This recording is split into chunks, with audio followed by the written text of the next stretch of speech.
and we'll start. Okay, so I'm going to start, right? I lost you in the last moment. Let's wait a couple more minutes and Okay, sorry. okay. Okay, Yes, let me know. I'll let you know. Sorry for the Yes. wait. No, no, no problem.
Elena? Yes. Okay. You ready to start? Okay, Yes. so it's okay, so today we have Elena Samarco from Roma Tre University, and she'll speak about non-special divisors in the modular space of cubic fourfolds. Okay. Thank you very much for being here and for the invitation. So I will start and let me know if you can see the slides moving. We will start with some introduction and motivation. And in this talk, we will be on the complex field C. And so I want to stress out that the cubic hypersurfaces are really central in algebraic geometry. They have represented, for example, the first obstacle in the study of rationality of varieties. So we start with recalling some basic definitions.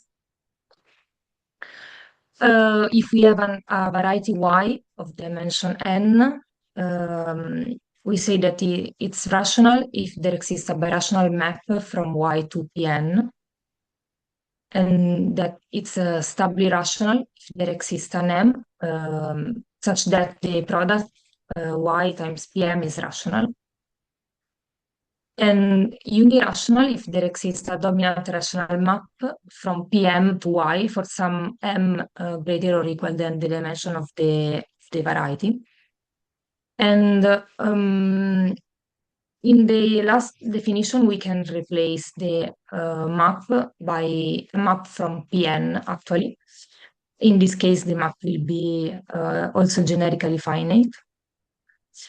And at the level of function fields, these definitions means that for the rationality, we have that k of y is isomorphic to k of Pn.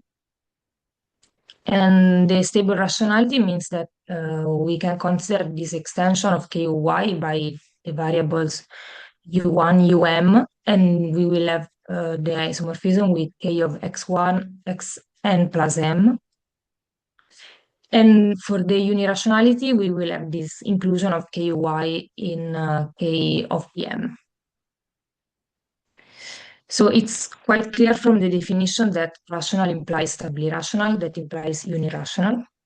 And in the previous century, many asked if the converse are true.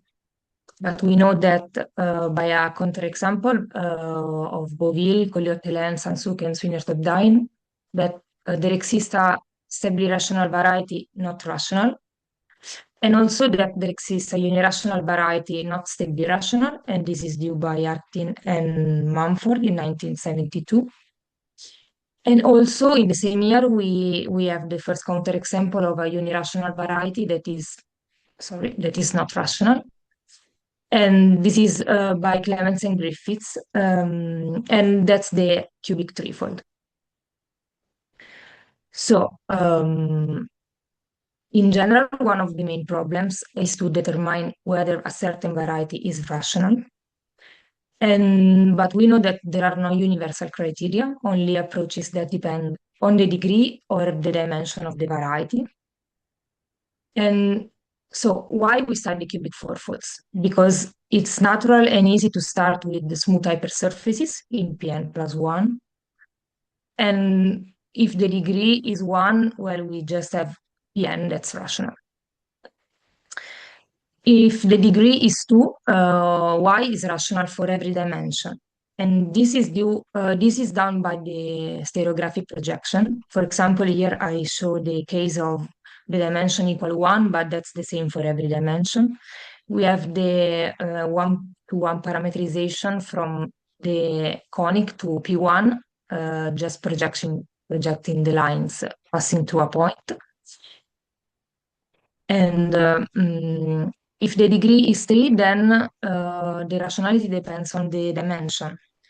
If the dimension is 1, y is not rational because it's a cubic plane curve of genus 1, while the genus of P1 is 0. So, you know, the genus is a birational invariant, so y is not rational. If the dimension is 2, y is rational because it's the blow up of P2 in 6 points. And if the dimension is 3, y is not rational, as I said before. This is proved via the intermediate Jacobian by Clements and Griffiths in 1972.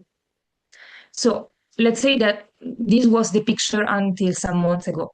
That was all we know, what we knew. And let's say that the first case unknown was the case of cubic fourfold. That is n equal 4 and the degree equal 3. But Katsarkov, Kontsevich, Pantep, and Yu in a recent preprint proved that the very general cubic fourfold is not rational. So I want to underline that these previous cases hold for every surface of this kind, while this result is just for the very general cubic fourfold. Very general means outside the union of countably many closed subsets in the modular space. So, however, we know some example of rational cubic fourfolds, and so not every cubic fourfold is irrational. And in particular, with their theory of Hodge atoms, they showed that the locus of rational cubic fourfolds is contained in the union of the special divisors inside the modular space, and that I'm going to define. This is a definition by Yasset that define a cubic fourfold to be special if it contains an algebraic surface T not homologous to a complete intersection. And also special cubic fourfolds form a countably infinite union of irreducible divisors CD in the modular space C, that we call C, of cubic fourfolds, that are called special divisors. Sometimes they are also called asset divisors, or maybe Nader-Lefschetz divisors. You can have multiple definitions. I will call them special divisors. And the theory behind this is that if we consider this Hodge 4, that is the set of Hodge classes of degree 4 of the cubic fourfold, since the Hodge conjecture is true for cubic fourfolds, this space is generated over Q by the classes of algebraic cycles. And moreover, we know that a very general cubic fourfold satisfies that the dimension of this space is 1. And so this means that Hodge 4 is generated just by H squared, that is the square of the hyperplane class. And This is proved by Voisin in 1986. And therefore, X is special if and only if this rho 4 is at least 2. This means that this lattice H22 is generated by H square and T, this algebraic surface contained in X, for a general element of this divisor CD. Here, this D is the discriminant of the lattice H2. So, also Asset proved that the divisor CD is non-empty if and only if D is greater than 6 and congruent to 0 or 2 modulo 6. And this condition ensures that this lattice generated by H square and T is a primitive rank 2 positive definite and saturated sublattice of the intermediate cohomology H22 with intersection determinant D, as we said. How to compute D? Just consider the intersection form in this lattice. We have this matrix where this 3 is the self-intersection of H square. The degree of T is the intersection between T and H square because H is a hyperplane section. And here we have this self-intersection of T. So the determinant of the matrix is this quantity here. And in particular, the self-intersection of T is given by this formula, just for your knowledge, where this Q of T is the topological Euler characteristic. Okay. So I want to give you some examples of special divisors. So we have, for example, cubic fourfolds containing a plane. So remember that every cubic fourfold contains the hyperplane, the square of the hyperplane class. But in this case, we have fourfolds that also contain a plane. In this case, by the formula, we have the self-intersection of the plane is 3, and so the discriminant is 8. This is the divisor C8. For D equal 12, we have fourfolds containing a cubic scroll. And for D14, we have the ones containing a quartic scroll that are also, they also coincide with the ones containing quintic Delpezzo surface and a quintic rational scroll. And for 20, we have the ones containing a Veronese surface. Let's say that these are the most known cases, classical cases. But now I want to give you some other examples that are for 26, the ones containing a trinodal degree 7 scroll. For 38, the ones containing a smooth surface of degree 10 and sectional genus 6. And for discriminant 42, we have cubic fourfolds containing an 8 nodal degree 9 scroll. The last 3 cases were described in recent years, and they are the modern known examples of rational cubic fourfolds. So that's why I'm writing them here. And in general, we can define the Hodge locus in the modular space. In general, we can consider the universal family of smooth hypersurfaces of degree D in P2K plus 1. And we can define the Hodge locus or Nether-Lefschetz locus of the base B as the set of points where the rank of where the dimension of the Hodge set of the set of Hodge classes of degree 2K jumps. Sometimes it's also called jumping locus. And in the case of the special divisors defined by Asset, their union is actually the Hodge locus of the modular space of cubic fourfolds. So, as we mentioned, the study of Hodge locus of C is strictly related to the rationality problem for the cubic fourfolds. Asset defined that, proved that a smooth cubic fourfold X admits an associated K3 surface if and only if X belongs to a special divisor CD with this condition, with these numerical conditions, that is, D is not divisible by 4, 9, or any odd prime congruent to 2 modulo 3.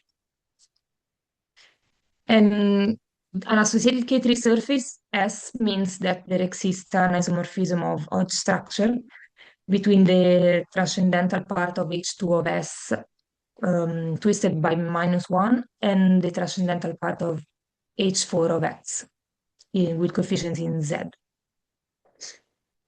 And such a D is said admissible.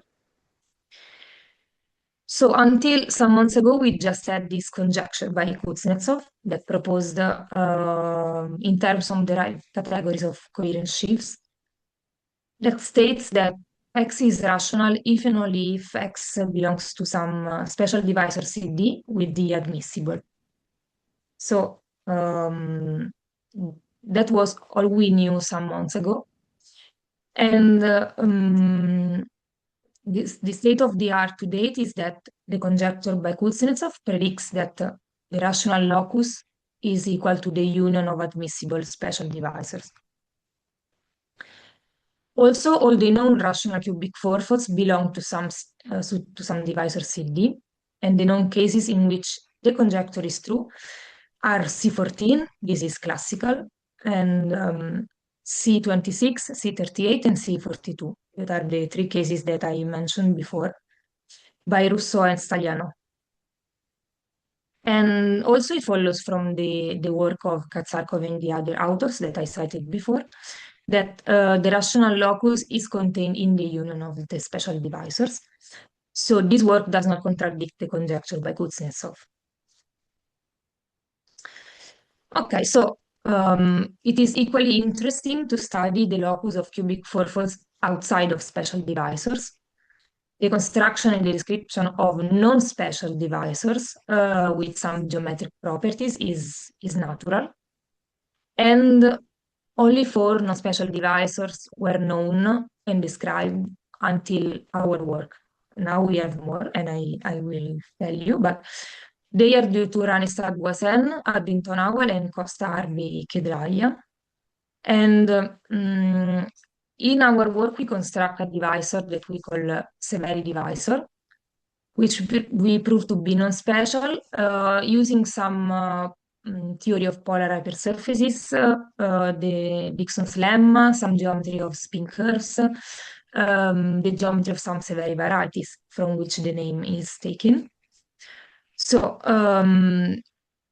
before entering in the description of my work, I want to do a brief overview of the known non-special divisors in C.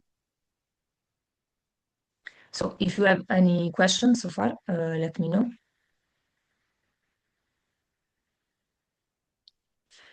Okay, so I will start with the non-special divisors introduced by Ranestad and Voisin in 2017. They introduced 4 new divisors in C that are different from special divisors. 3 of these are constructed using the algebraic method of apolarity that is defined in this way. A cubic fourfold X that is cut out by a polynomial f is said to be apolar to an ideal I generated by quadrics with this equation qi if this relation is equal to 0. That is, we consider the second partial derivatives of f and we consider the linear combinations with the coefficients of the quadrics. And therefore, divisors are the VAP, the parameterized cubic fourfolds apolar to a Veronese surface. This DIR that parameterized the ones apolar to a quartic scroll. This was actually constructed by Iliev and Ranestad in 2001, but it was considered again in this work by Ranestad and Voisin. The rank 3 that parameterize the ones apolar to the union of a plane and a disjoint hyperplane. And in the end, these are the divisor, the couple, that is not defined through a polarity. And I want to give you an idea of why these divisors are non-special.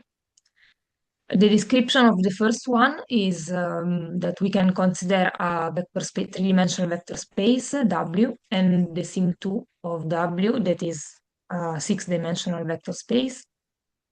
And there is a natural map S from sim6 of W to sim3 of V, which is dual to the multiplication map that is written here. And if A is an element of W, we have that S of A to the 6 is equal to A to the square to the cube. So just another way to write it. And the map S associates to a plane sexty curve C with equation G in sim6 of W because W is three-dimensional. So here we have forms polynomials of degree 6 in three variables, so they are curves, sexy curves.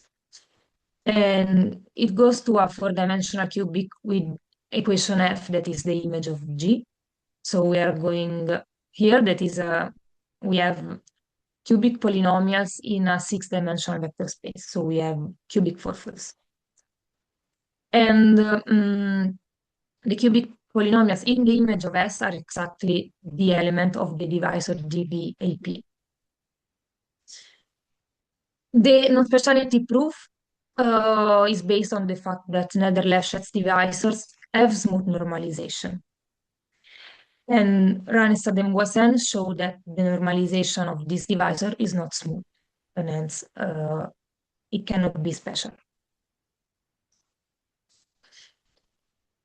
So for the second divisor, we have that it's the locus, DIR, it's the locus parameterizing cubic fourfolds associated to K3 surfaces S. In this case, associate is not in the sense of assets.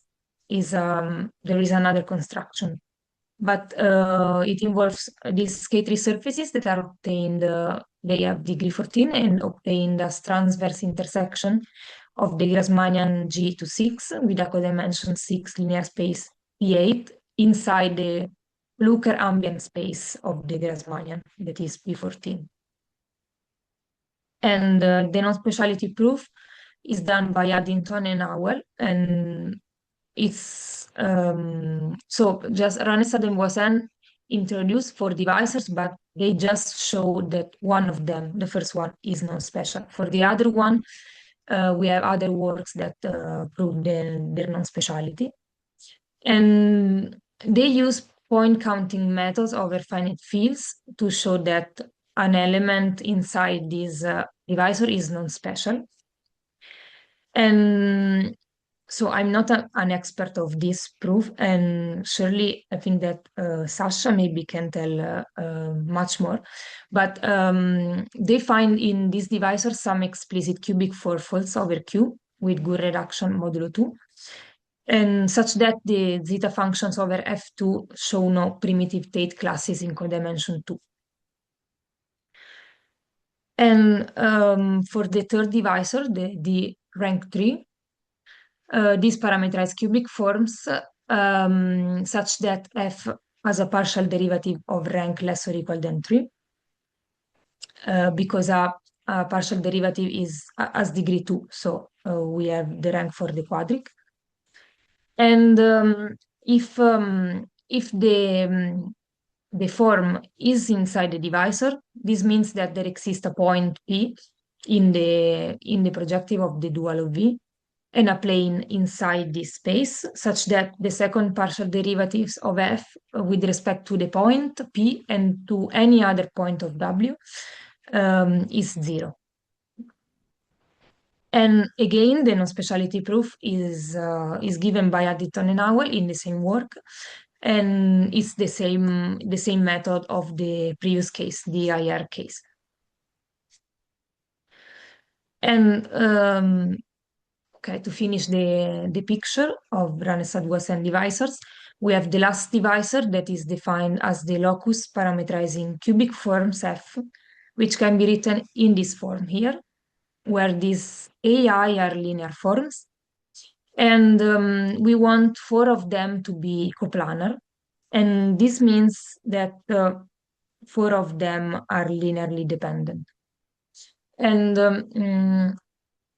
for the non-speciality proof, we have a work by Costa, Harvey, and Kedlaya that replace the brute force point counts of Addington and Howell with p-adic methods. And being able to work modulo a larger prime to find an explicit example of non-special cubic forfold inside a divisor. Okay, so that was the picture chronologically until my work of defining some new non-special divisors. But let's say that very recently we had by Marco and then Viktorova an archive with a construction of 5 irreducible non-special divisors in C, parametrizing smooth cubic fourfolds that contain an hyperplane section that is more singular than expected. So I hope to express this construction well. So to show the non-speciality, they use the computational method by Addington and Howell. And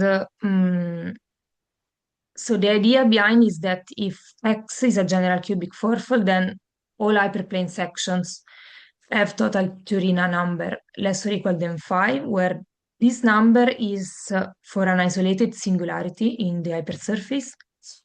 The dimension over C of this quotient, that is C of x1, xn, over the ideal generated by F, that is the form defining the hypersurface, and the partial derivatives with respect to any variable.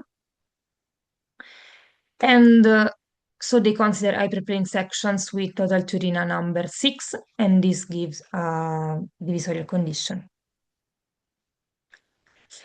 Okay, and in particular, they consider loci decay in C, parametrizing cubic fourfold with an hyperplane section with multiple ADE singularities of type K and total Turina number 6. They are these 5 divisors, where you can see the type of singularities that are in the hyperplane section of every fourfold inside the divisor. And in particular, this last one, this 0 up here, if I'm not mistaken, is just to indicate that this divisor, with this kind of singularities, we will have 2 components, but just one of them is non-special. And while the other one, I think that coincide with some of the known special divisors, maybe C8, but I don't want to be wrong. And they also show that this locus D T333 is irreducible of codimension 2. So it's not a divisor, but is not contained in any asset divisor. So it contains other examples of non-special cubic fourfolds.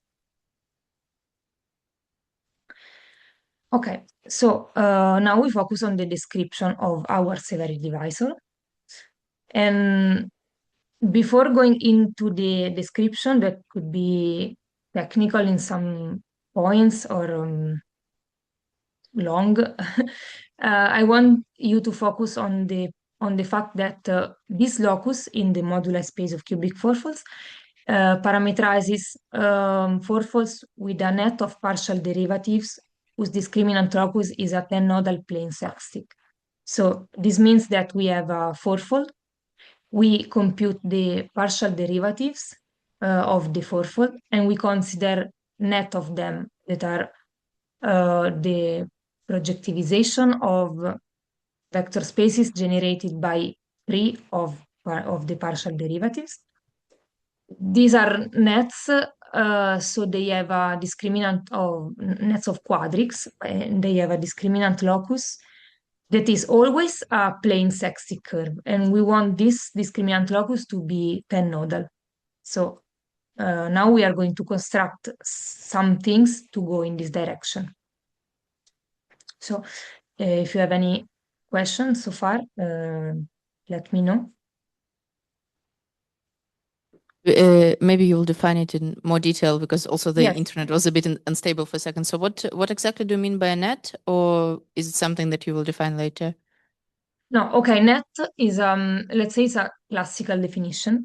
It's just a P2 of parameterizing elements. So let's say a projective family of dimension 2 of partial derivatives in this case. So of varieties, it could be. Like a pencil is a one-dimensional family of things, and a net is a two-dimensional family of varieties. Okay, thank you. Okay, so we start with polar geometry of hypersurfaces. And in general, if X is a smooth hypersurface of degree D, defined by one homogeneous polynomial f, this Jx is the vector space of polar forms of X. So just the linear combinations of the partial derivatives of X.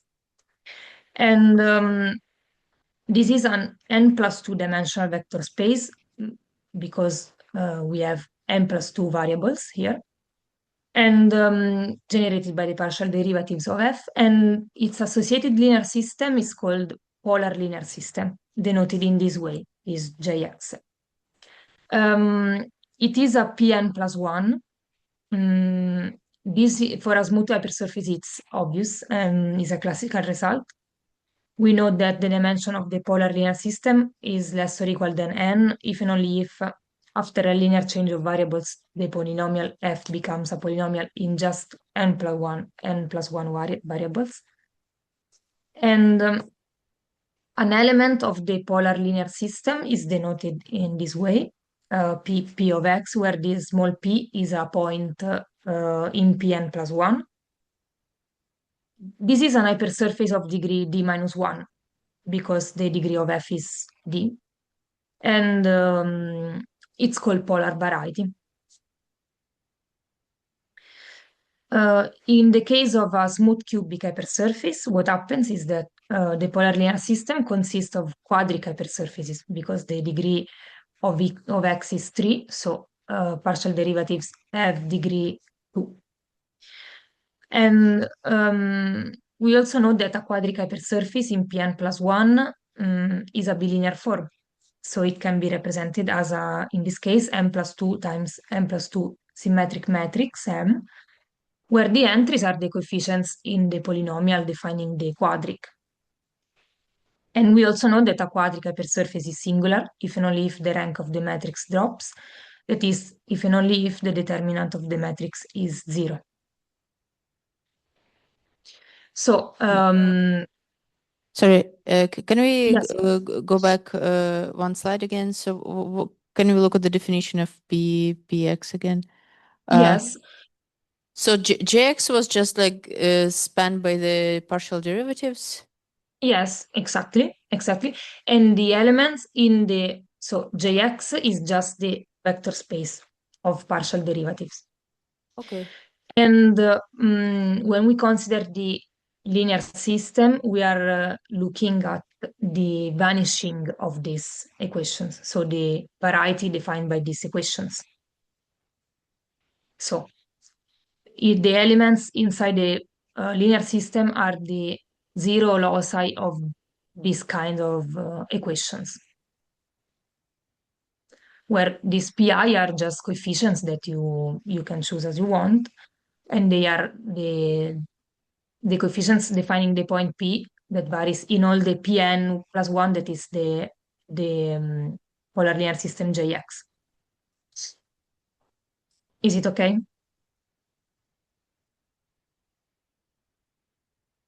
Yeah, it's okay. Okay. So so we have this situation. So in the case of a cubic hypersurface, we have polar quadrics.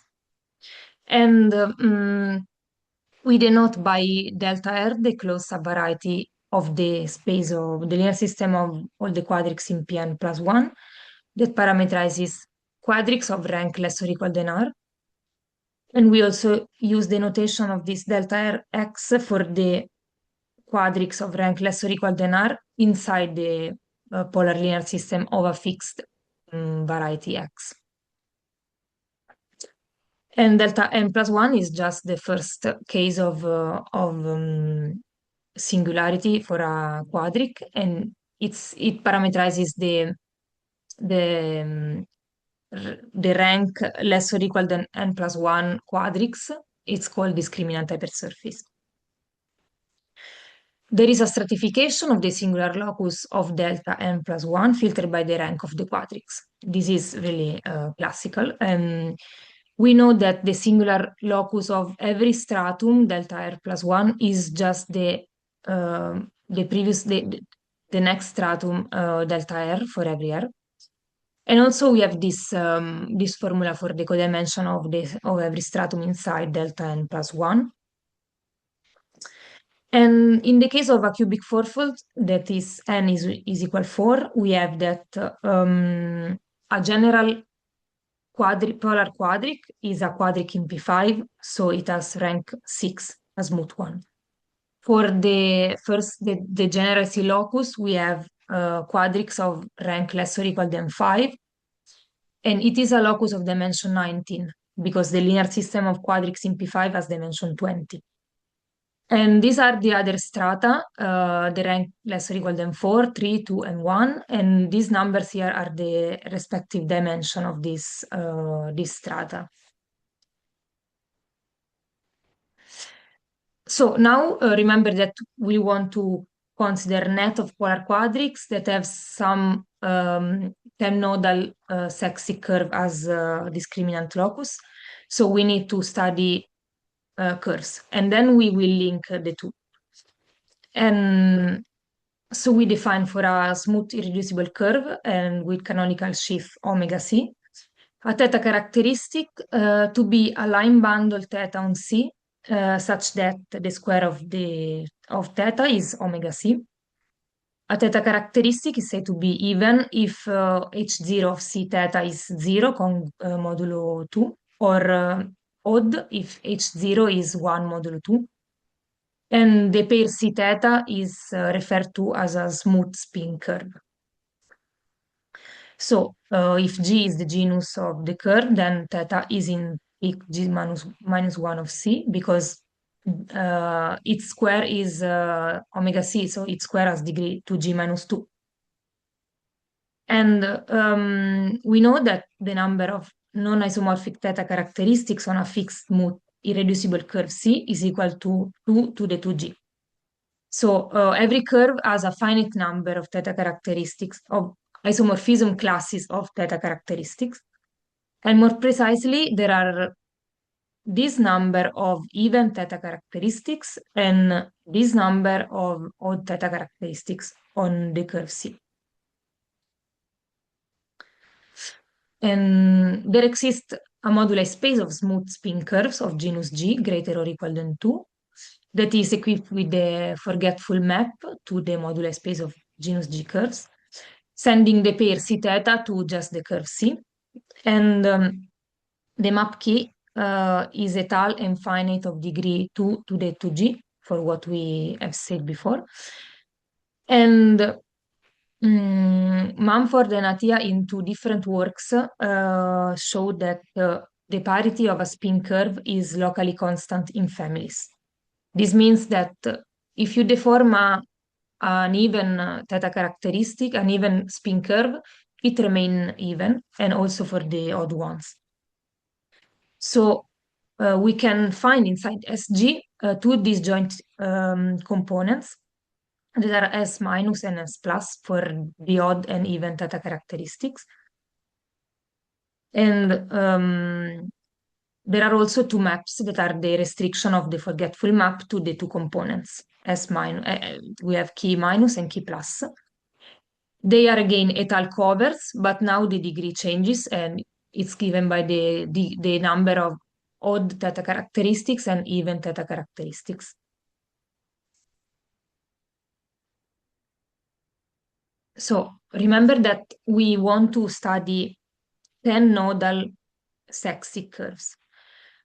But these definitions are given just for smooth curves, so we need to extend these notions of theta characteristic to at least nodal curves. So we need to enlarge the class of spin curves. And we have a first work in this direction in 1982 by Harris that extend the study of theta characteristics to singular curves. And in 1989, Kornalba compactifies the moduli space SG by constructing the proper Deligne-Mumford moduli space SG bar of stable spin curves. So nodal curves are stable, so we are okay for our purpose. How it's defined, this compactification? Well, we have that a quasi-stable curve is a semi-stable curve such that two exceptional components never meet each other.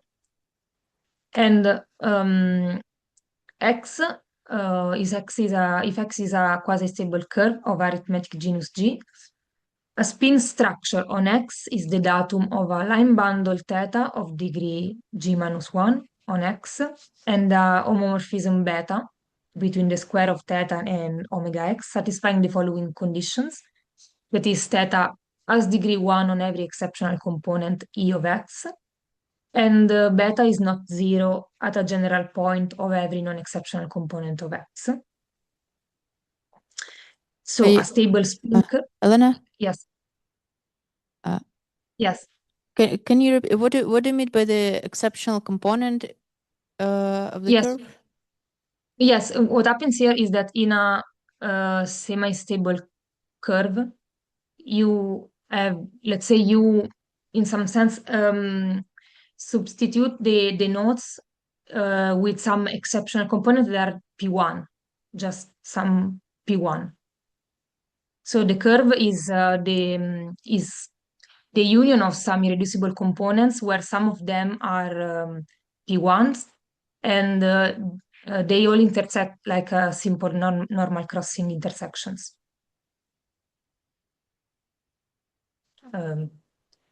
So this theta extends to all the curve that comprehends also the exceptional components. And when you restrict theta to the exceptional components, it has degree 1. And so what happens is that a stable spin curve, we can define a stable spin curve of genus G as a triple X theta beta, where X is a quasi-stable curve of genus G, and theta beta is a spin structure on X. And we see that if X is smooth, theta with this definition is actually a theta characteristic on X because we don't have any exceptional component, and so we have the previous definition. So Kornalba proved that stable spin curves form the moduli space SG bar, which is normal and projective variety. Equipped again with the previous forgetful map, but now it's extended. It's a regular stabilization morphism. Given in this way, the image of the triple X theta beta is defined as C, where C is the stable model of X. And the bar SG contains the moduli space SG of smooth spin curves as a dense subvariety. And in this case, the map key is ramified, always of degree, a cover of degree 2 to the 2G. Okay, so if there are no questions, I go on. And so now we have defined polar hypersurfaces, polar quadrics for a cubic hypersurface. We have defined theta characteristics, and now we want to link these two topics. We present a modernized version of the Dixon's lemma that was stated in 1902, so it's quite classical result, which relates what we have seen about quadrics and theta characteristics. It was modernized by Beauville in several works. Actually, the theorem is that if C is a smooth plane curve of degree D, defined by one homogeneous equation F, and theta is an even theta characteristic on C, then up to projective transformations of the pair C theta, there exists a unique symmetric matrix M theta of dimension D, again up to projective transformations, whose entries are linear forms in x0, x1, x2, such that the determinant of the matrix is F. So what it's saying, this theorem, that we have a smooth plane curve of degree D, and we put a even theta characteristic on it. Now, the curve is defined by one homogeneous polynomial in three variables, that are the three variables of P2. And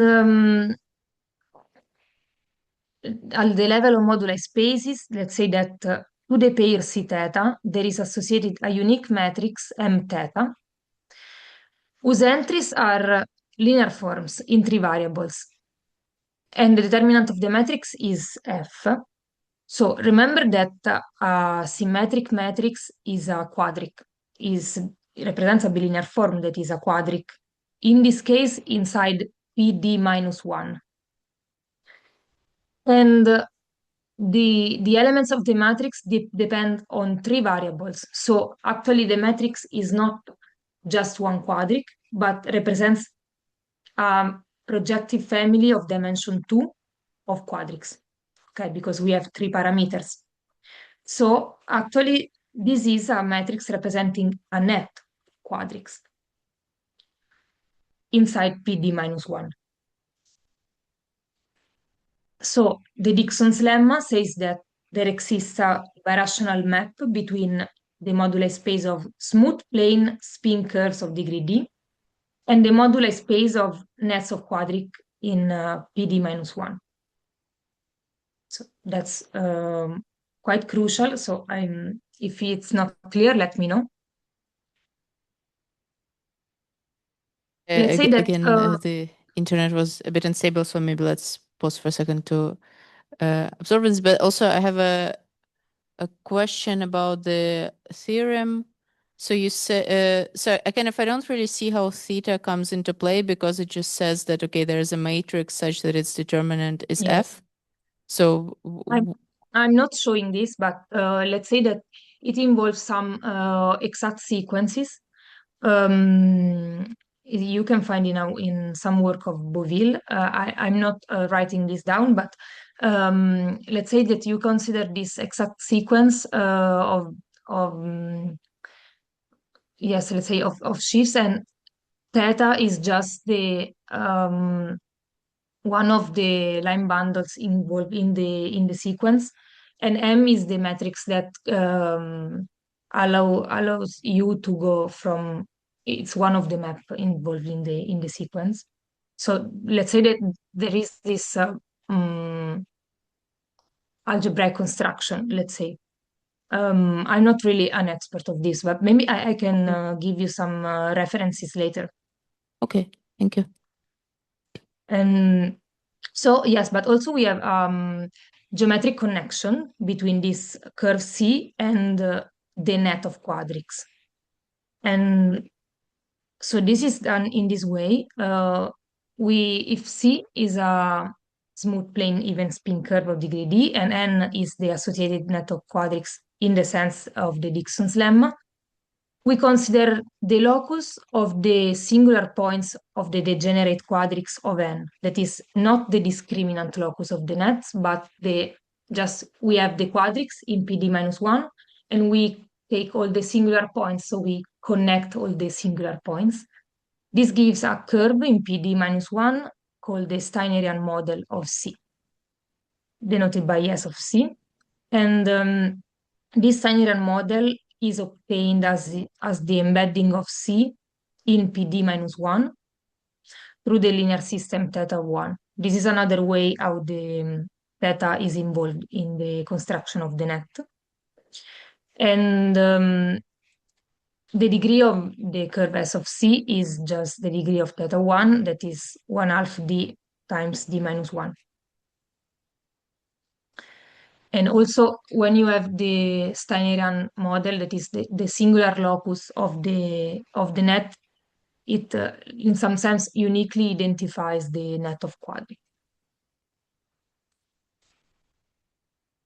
So, Sorry, okay, so maybe sorry for too many questions, but no, no okay. problem. So for the okay, so maybe again for the previous slide, so if to the Yes, curve we associated a matrix, right? And it's a matrix, it's a D by D matrix, and the entries. Oh wait, you said that the entries are linear forms. yes, So exactly. okay, again, how do we how do we get a quadric from? How does a Yes, because matrix represent? a matrix is a bilinear form, okay, a symmetric matrix, and so it is just Okay, it is okay. It is a symmetric. Okay, it's a symmetric, so it's a yes. quadric. Okay, So it okay, is okay, exactly okay, okay, it is a okay. So quadric, I missed it. but Okay, you have thank you. three parameters, so it's a net of quadrics. Okay, And because it's three parameters. The variables x0 to. Okay, exactly, I see. exactly. So Okay, just not one quadric, but let's say a two-dimensional projective family of quadrics. So a net. okay, okay. Thanks. And okay, so we have this, and then we have just defined all these things for smooth curves, but we want to go to again to nodal curves. So we need to now, for the moment, analyze the case of plane curves because we want plane curves, and then we will see what happens to plane stable curves. So we consider PD to be the moduli space of smooth plane curves of degree D inside MG, where G is this number here is the genus of a smooth plane curve of degree D, and K is the previous map. And we define the modular space of smooth plane spin curves of degree D to be just the preimage of PD through this map. And in particular, this map is still an étale finite cover of degree 2 to the 2G, where G is again this number. And we denote by PSD minus and PSD plus the two connected components, disjoint components of the moduli space of smooth plane spin curves. They are the moduli space of smooth plane odd and smooth plane even spin curves. And this next proposition generalizes the Dixon's lemma for the modular space PSD plus bar of stable plane even spin curves. This is done by various works such as Barthes and Bouville. So we can summarize saying that at the level of modular spaces, every stable plane curve of degree D with the datum of an even theta characteristic is the stable model of the discriminant locus of a unique net of quadrics in PD minus 1. So again, there is a connection, a one-to-one parameterization between the even spin curves and nets of quadrics, but now just not smooth curves, but stable curves. So also nodal for every nodal curve, plane curve, we can find a unique net of quadrics having that curve as a discriminant locus.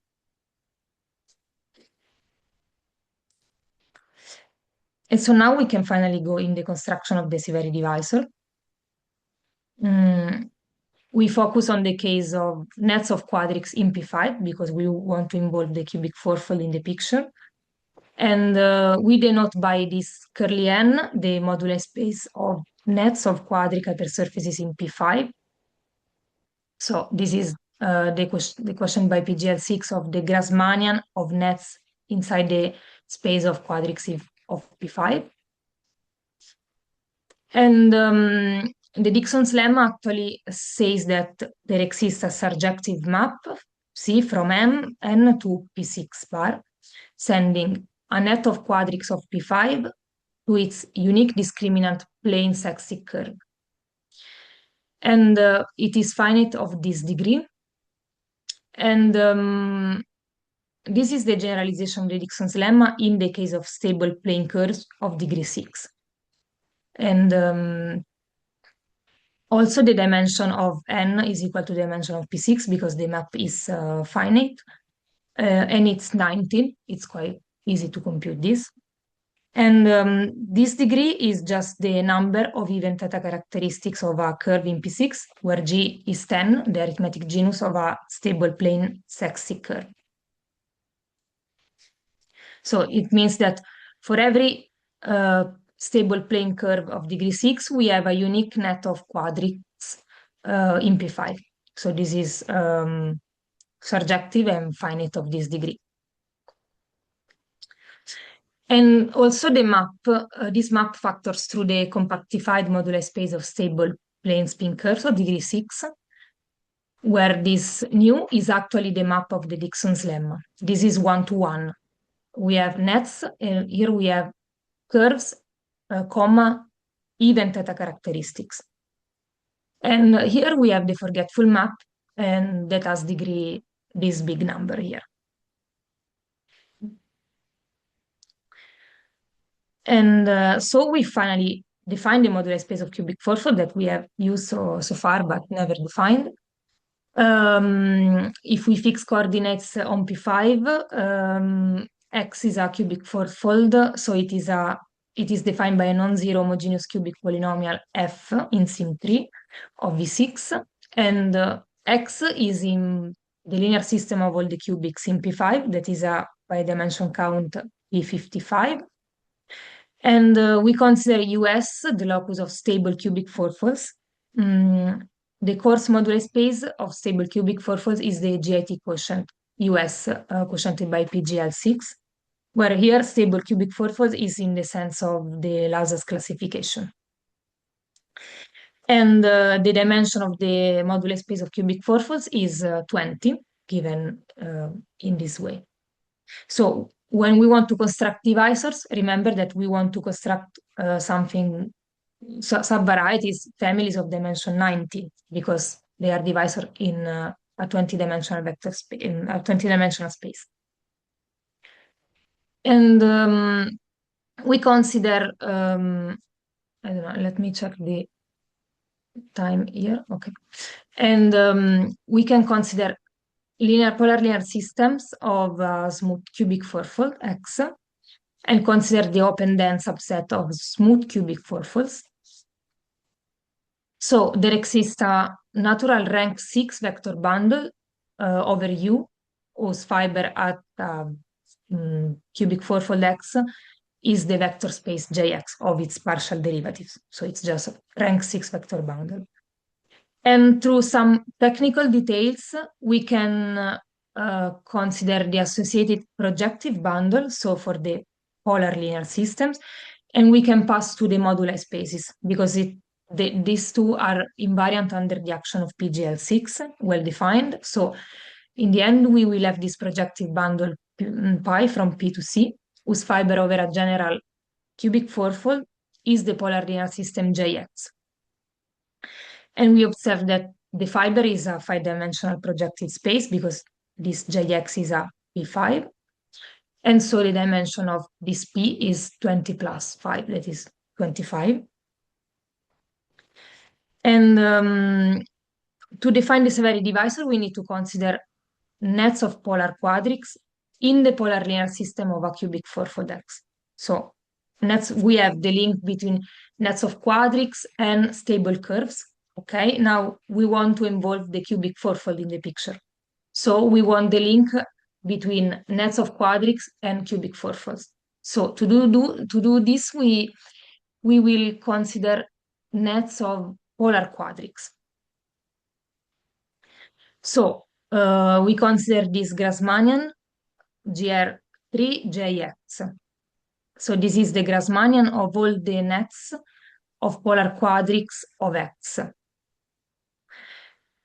Remember that this JX has dimension 6 as a vector space. So the Grassmannian is a G36 that is a 9-dimensional Grassmannian.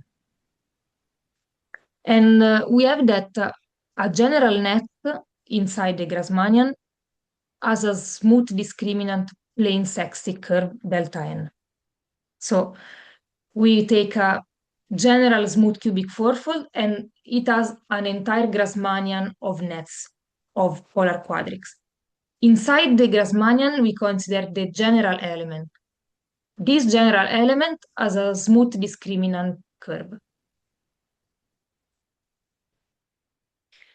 And so the final step needed to connect stable plane sexy curves and cubic fourfolds is to understand when a net of quadrics of P5 is also a net of polar quadrics for a cubic fourfold X. Because we know how to connect nets of quadrics with stable curves, but we also want, again, to involve cubic fourfolds in the picture.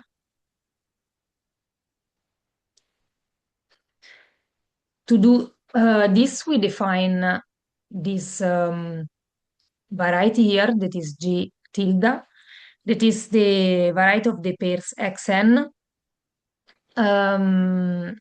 where X is a smooth cubic fourfold, and N is a net of quadrics of P5 that is also a net of polar quadrics of X. So let me know if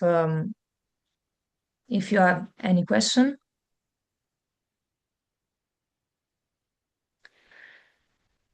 Okay, so this G, of course, it has two projections because it's defined as the variety of pairs.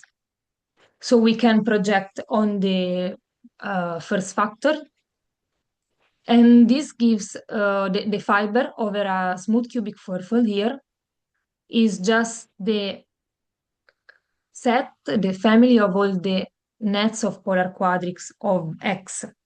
That is the Grassmannian of the nets of polar quadrics. While the second projection, this is interesting because it sends a net to itself. But we don't know if over a general net of P5 there is a cubic fourfold. Actually, the fiber here is that you fix a net of quadrics, a net of quadrics, and you have over here all the cubic fourfolds having that net as a polar net. And what's crucial is that we showed that this theorem, that is tau, is surjective. This means that any net of quadrics in P5 is a net of polar quadrics for some cubic fourfolds. And in particular, a general net of quadrics of P5 is a net of polar quadrics of a general smooth cubic fourfold.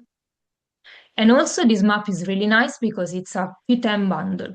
This means that over the general net of quadrics of P5, there is a 10-dimensional family of cubic fourfolds, all of them having that net as a polar net.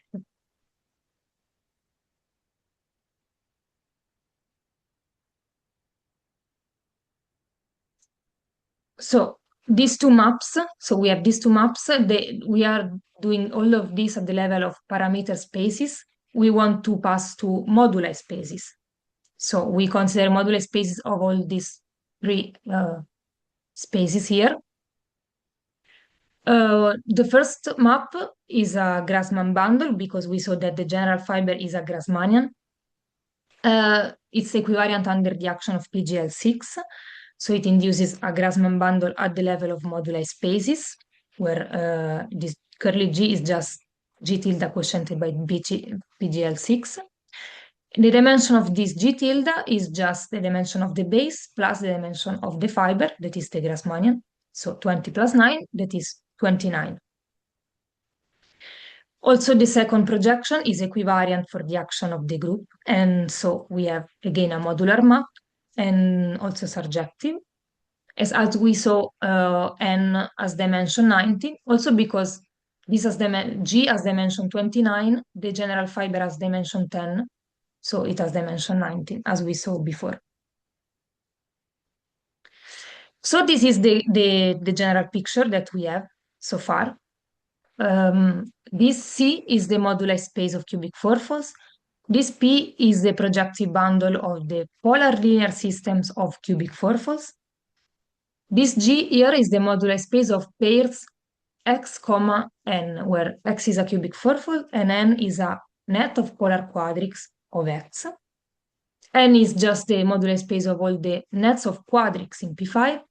Here we have the stable plane curves of degree 6, and here we have the stable plane curves of degree 6 with an even theta characteristic. So maybe I'm trying to go a little bit faster here. It's just a summary. Okay, so we consider the stratification of the Grassmannian of the nets in P5 according to the nodal plane section of the discriminant locus. So we define this G delta circle, that is the set of all the nets of quadrics in P5 whose discriminant curve delta n has singular locus that is just delta nodes, exactly delta nodes. And G delta is the closure of G delta circle. So what happens is that the big Grassmannian of nets of quadric is the disjoint union of the strata G delta circle for delta that goes from 0 to 15, because 15 is the maximal number of nodes for a sextic plane curve. That is the union of 6 general lines. And the formation theory for nodal plane curves with the Dickson's lemma imply that every reducible component of G delta has exactly codimension delta in the Grassmannian. So there is a stratification in terms of the number of nodes of the discriminant curves of the net. And this stratification, of course, descend also to the small Grassmannian. Let's say, of course, this is the Grassmannian of nets, of polar nets of a cubic fourfold, and this is the Grassmannian of the nets of quadrics in P5. And of course, this small Grassmannian is contained in the big Grassmannian. So the stratification just is given in this way. We have this G delta X inside the little Grassmannian. And we can have this stratification up to 9, because remember that the dimension of this Grassmannian is 9. Actually here, sorry, it has to be unequal here. It should be unequal. So the codimension of every stratum inside the Grassmannian is exactly delta. And so we cannot go up to 15 because the dimension of the Grassmannian, of this small Grassmannian, is 9. So the strata inside the little Grassmannian are just this big strata inside intersecting with the little Grassmannian. And also another important thing is that, well, we have a net of quadrics in general, a net of quadrics, and we have its discriminant locus, delta n. Then what happens is that the general quadric of the net has rank 6 because it's smooth. The singular ones are parameterized by this delta n. They have rank 5. But when we put a node in the discriminant locus, it can be a point that parameterizes a rank 4 quadric, so a quadric where the rank drops even more, or again a quadric of rank 5, but now the singular points of this quadric is also in the base locus of the net. So now it's not really important, but the nice thing is that we can have a discriminant curves delta n with both nodes parameterizing rank 5 quadrics and nodes parameterizing rank 4 quadrics in the same net. And also the proposition shows that a general smooth cubic fourfold X admits nets of polar quadrics with discriminant sexy curve with delta nodes for delta from 0 to 9. However, we saw that the general net has a smooth discriminant curve. So that's the idea. Since the general cubic fourfold admits discriminant sexy curves with up to 9 nodes, we suppose that adding one node determines the non-generality of X. So general cubic fourfold has 9 nodes. 10 nodes, we have non-general cubic fourfolds. And then we have adversarial condition in the space C. So we can finally study the Severi variety of plane curves. If P is a projective plane, we denote by Vm delta P, the Severi variety that is just defined by Severi. It's a family of curves, of plane curves of degree m with at least delta nodes. For me, this Vm delta is closed because you can find different definitions in the literature, but I'm using these ones that says that this Vm delta is the closure of the family of the delta nodal curves in P of degree m. And in general, this is not irreducible. Indeed, it admits an irreducible component that is indicated in this way, Vm delta ir, whose general member is an irreducible curve. And then we have all the other components that parameterize the ways a curve may split up.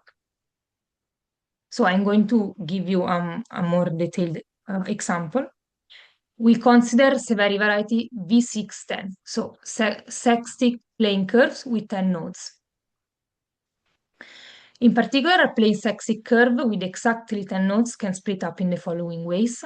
It can be an irreducible curve because a plane sextic curve has genus 10, so we can have 10 nodes. It can be a smooth cubic and a one-nodal cubic. It can be a conic and a quartic with 2 nodes. It can be a line and a quintic with 5 nodes. And it can be 2 lines and a quartic with 1 node. And that's all. You don't have any other way to show a sextic plane curve with exactly 10 nodes. So the Severi variety V610 is the union of 5 irreducible components that are this one, where you can understand the notations here. And in any piece, the general element is irreducible. And so what we do is to construct a locus of codimension 1 in the modular space of cubic fourfolds based on the geometry of this Severi variety. And for this reason, this will be the union of 5 irreducible divisors. Every divisor will come from one of the irreducible components of the Severi variety. So let me know if you have any question.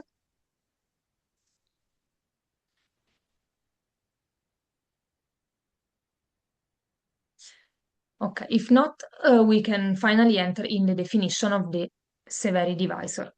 So we call a cubic fourfold, we say that a cubic fourfold admits a special polar net if the discriminant locus of the net is a 10-nodal plane sextic. And we call Severi hypersurface the set in P55 of cubic fourfolds with a special polar net. And we denote it by this DSN. So we have that it is an hypersurface by a parameter count, and also by some theorems. For example, the Clemens work on the transversality of a general translate, and also from the next theorem that says that if X is a smooth cubic fourfold with a special polar net, then the point corresponding to this net in the Grassmannian of the nets, the cubic fourfold, is isolated in its stratum. That is, when you find a cubic fourfold with a special polar net, you cannot deform this net. It's just an isolated case. So you don't have an entire family of nets with a 10-nodal discriminant curve. And the condition of having 10 nodal plane sexic is invariant under the action of PGL6. We show this. So this implies that the closure of the GIT quotient of the Severi hypersurface by the PGL6 is a divisor in the modular space of cubic fourfolds. And we call the closure of this quotient the Severi divisor of C. So that's the Severi divisor of C. And the Severi divisor is the union of 5 irreducible components, written in this way where you can understand what they parameterize, because the divisors depend on the 5 irreducible component of the Severi variety. These numbers here are the degrees of the components of the discriminant curves with 10 nodes. The first one is just the component of having irreducible sexic curves with 10 nodes. And so we conclude by showing that, by giving an idea of why the Severi divisor is non-special in the modular space of cubic fourfolds. The main result is this one. No one of the divisors, of the 5 divisors, are Nether-Lefschetz divisor. That is, all the 5 components of the Severi divisor are non-special divisors. Now, there is a preprint on arXiv by me on this work, where I just address the case of the first component, DSN, because actually the study is, let's say, the same for all the other components. So it appears that it is just one divisor, but it actually they are actually 5 divisors. But the study is really the same. So the proof of the non-speciality follows the idea of Ranesat and Voisin that I showed in the beginning, and is based on the definition and the properties of the Hodge loci, such as the following. That is, in a local universal family of deformations of cubic fourfolds, Nether-Lefschetz divisors have a smooth normalization. What we do is to show that every divisor, every component of the Severi divisor doesn't have a smooth normalization, so cannot be a special divisor. And so we list the main steps. Maybe I will go a little fast, but what it is important is to apply this theorem by Voisin, is to show, to construct the local universal family of deformations, because here we can apply the theorem. So what we do is to construct this local universal family of deformations. So we take the universal family Sim3 of V6 of deformations, and we consider a vector space T that locally parameterizes the deformations of a certain point of the divisor. And this point is chosen so that the normalization of the divisor is not smooth at it. This space T will be the local universal family of deformations.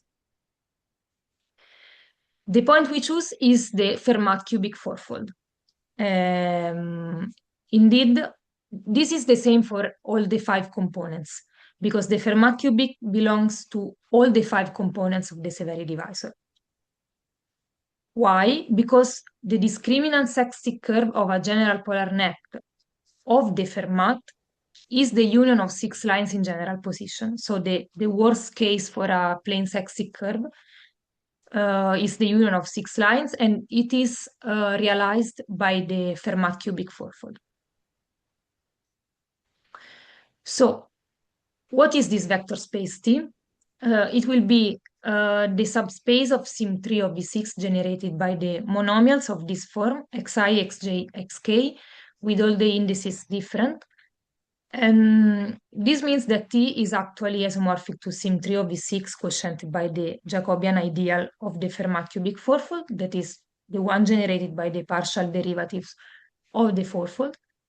And such a vector space is a good choice because it is transverse to the orbit of the Fermat cubic. So this means that when we consider the moduli space, we contract all the orbit of the Fermat in one point, but the space T remains transverse, so it isn't contracted. And the idea is that the elements of T indicate the directions along which the Fermat deforms in the linear system of cubic fourfolds in a non-isotrivial family, because T is transverse to the orbit. And then T is naturally isomorphic to the tangent space of the modular space C, because again, it is transverse to the orbit of the Fermat at the point corresponding to the Fermat. So T is tangent, let's say T is tangent to the modular space C. And also the dimension of T is 20, because C has dimension 20, but also by a parameter count, you can count that these types of monomials are 20. And now inside this T, we consider lines that are lines of deformation for the Fermat polynomial, because every line, Fijk, is defined as the polynomial, the Fermat polynomial plus the monomial, one of the 20 monomials, times T, parameter T. And they are 20. That depends on the parameter T, and one for every choice of ijk. They all intersect in the Fermat polynomial when T is equal to 0. And the 20 curves in S are linearly independent, because they deform the Fermat along the 20 independent directions that generate the space T. T is a vector space generated by 20 monomials, and for every monomial we have a different direction, so 20 independent directions. Since T is transversal to the orbit of the Fermat, it follows that all the lines Fijk, the set of all the lines, is invariant under the action of the stabilizer of the Fermat polynomial. And this means that also we have that looking at the normalization of DSN in the local universal family of deformations, these 20 lines are preserved and remain independent and still generating the space T. So what happens is that we have 20 lines deforming the Fermat. When we go to the normalization of the divisor, we still have these 20 lines. What happens is that the problem is that the normalization could split up. So the 20 lines could split up, but we don't want this. And we prove that the lines are tangent to the divisor in the point corresponding to the Fermat. And we do this, let's say, in some explicit ways, saying that at the level of the Severi variety of curves, we have 20 lines tangent to the Severi variety, and then the tangent C is preserved at the level of cubic fourfolds. And what happens is that the divisor is 19-dimensional. It has 20 independent tangent lines. These lines generate the 20-dimensional space T. So T is tangent to the divisor, and this means that the divisor is singular because its tangent space has dimension 20, while it has dimension 19. But that's not enough, because we need the normalization to be not smooth. And I'm going really to finish. To show this, we consider we see that T is tangent to the divisor. We consider the tangent cone to the divisor, that is the union of the lines tangent with multiplicity 3. this is the formal definition of the tangent cone. So the general line in T is tangent with multiplicity 2 at the point Fermat, and the tangent cone is the union of the lines with tangent with multiplicity 3. And the tangent cone has degree 2. Also, we saw that the stabilizer, T is invariant under the action of the stabilizer. And the tangent cone is contained in T. So C is invariant under the action of the stabilizer of the Fermat polynomial. And C is a quadric. So we compute the only possible invariant quadric. So we compute explicitly the only possible invariant quadric under the action of the stabilizer of the Fermat. And its explicit equation gives us that the Fermat is an isolated singular point of type A1 for the divisor, for the Severi divisor. But this means that the local ring of the divisor is normal. So what happens is that locally, the divisor is isomorphic to its normalization. And since the divisor is not smooth at the Fermat, also the normalization is not smooth at the Fermat. And this concludes the proof of the non-speciality of our divisor and of all the other components of the Severi divisor. And that's all.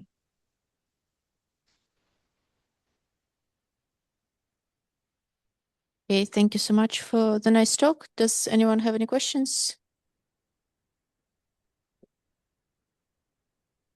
Hi, I would like to summarize a vague intuition for what allows us to apply the Rennes-Voisin's approach to prove the non-special the divisor is non-special. Is the point, the starting point that is that we can find an explicit Fermat cubic fourfold to check the normalization above that point is not smooth. Yes. So in this talk, see another the counting point approach, and in that case is we cannot find such Fermat cubic fourfold, and in Voisin's original proof is we can find such to start up. I'm not sure the question is clear or not. So your question is why we don't use Fermat for the point counting methods? Sorry, the internet is not stable. Okay, so your question is why don't we use the Fermat for the point counting methods? Yeah, why the other approach why Voisin's approach could not apply to another case, and I would like to guess the point is find a specific Fermat cubic. Okay. Well, no, I don't know. I actually don't know if the Ranestad-Voisin approach cannot be applied to the other cases. I think the point is that Ranestad-Voisin approach is really complicated. It's really so I think that a much more fast and easy way is to apply point counting methods, which I'm not able to do. So can I say the point counting method is somewhat more direct and brute force, but yes. And also, okay. Let's say that for example, for applying this, you need explicit equations, I think, of cubic fourfold. So you don't always have explicit equations. For example, in my case, in the case of this divisor, I don't have explicit equations of cubic fourfolds inside my divisor, different from the Fermat. But the Fermat, belongs to several special divisors. So you cannot apply the point counting methods to the Fermat also because it is inside special divisors. So you will find that it is a special cubic fourfold. So I think that the Fermat in the case of Ranestad-Wasson is an easy choice, let's say an easy choice because of its symmetry properties. So you can deform very well you can construct this T, this space T. It's quite easy to deform in every direction with some symmetry. But yes, I don't know if I think that you could apply. Yes, you can apply the point counting method to the divisor by Ranestad and Wasson also. In fact, Addington and Howell do this in their work also to check because they were like stunned that it was a non-special divisor. So they checked by their method and they found out that also in that case you can apply that method. In my case, for example, I don't have explicit equations, so it could be interesting to apply that method to do a check or just to offer different proofs, but I don't have explicit equations. Okay, thank you. You're welcome.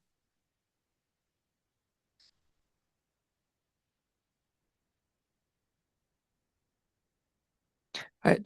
So I'm not sure if I've missed it or not. So in your Safari divisor, for the cubic fourfolds in the 5 different components, do you know how their geometry differ? And can you tell how what's special about these cubic fourfolds by considering those different types of plane sextic curves? Okay. No, actually, I don't know. I don't know what's the degree of these divisors. I don't know what's the geometry, and I'm really interested to understand it. Because, for example, in 2 of these 5 divisors, the 20 directions that I showed in the proof are actually not just tangent to the divisor, but actually contained in the divisor. So there is a difference in the geometry, but I still don't know what's this difference and what are the geometric properties of these divisors. Okay, but so for the other 4 non-special divisors that you have mentioned, do those authors know something about the geometry about these divisors? The other non-special ones, you say the Ranestad-Wasson ones, and yeah. Okay, and I don't think, but I don't want to be wrong, but I don't think we know something about the geometry, the degree, or maybe how they intersect with other divisors, special divisors. No, I don't think. Okay, yeah, thank you. You're welcome. Any other questions?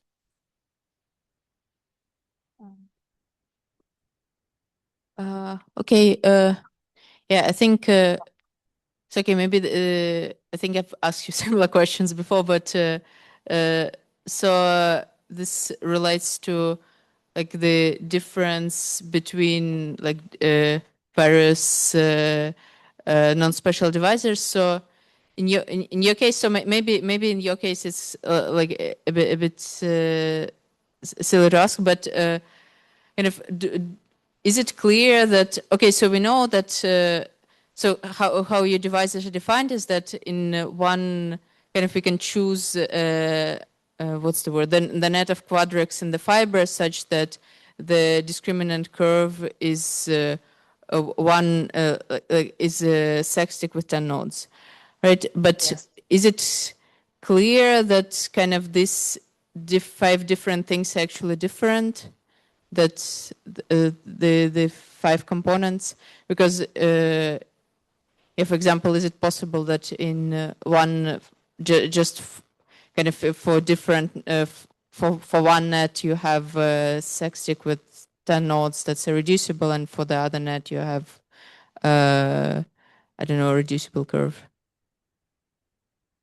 Yes, let's say that I don't know, as I said, I don't know the geometry of them, but yes, you can say that the general element in every component admits just nets of polar quadrics with that type of discriminant curve. Okay. So for example, in D33, if you have a net with 10 nodes, with discriminant locus with 10 nodes, the discriminant locus will be a cubic plus, a smooth cubic plus one nodal cubic. And that's for every, so the general elements are well defined by the type of the splitting curve. So these five are for sure different ones. Yes, they are different ones, yes. Okay, good. Are there any other questions? Okay, if there are no more questions, let's thank the speaker again. Thank you. Okay, thanks again for a very nice talk. Thank you very much for the invitation.